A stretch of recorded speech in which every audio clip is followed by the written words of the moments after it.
So Chavez Jr. is a former middleweight titleist. He's had I would say, a fairly successful career. I mean, he's made $10 million as a boxer. So he's had a fairly successful career, but he's probably at his best 9 years ago. So it's been a long time since he's probably been a serious professional boxer. At least 5 years when he lost to Canelo Alvarez, I would say. So he's really best known among boxing fans as just being the son of a true all-time great in Julio Cesar Chavez. Chavez Jr. is someone who's consistently had trouble making weight.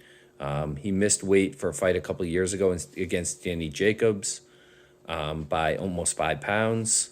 And they had to renegotiate what the weight would be for the fight to actually make the fight happen. And that fight ended with him quitting in his corner during after the 5th round, and fans booing him and him pretty much being booed out of the arena. He's probably at his best, like I said, 9 years ago. He fought Andy Lee and knocked Andy Lee out in the 7th round in a pretty entertaining fight. That was probably, I think that was his last knockout against maybe a world-class fighter, and that was 9 years ago. Since his loss to Canelo Alvarez, he took over 2 years off, and since he's come back, he's just been 2-2, mostly against low-level opposition, except Danny Jacobs, where he quit in the 5th round. So it's not like his comeback after the loss to Canelo Alvarez has been very convincing, or really very serious almost. Obviously, Anderson Silva is older now. I think he's been known to be mostly a serious guy. Like, I'd be surprised if he didn't come in, from my knowledge of MMA, that he wouldn't come in shape, come prepared to the best of his ability to be ready to go on Saturday. You can't really say that about Chavez Jr.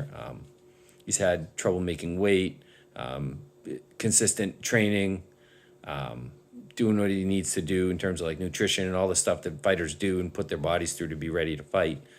He hasn't shown consistently doing that stuff.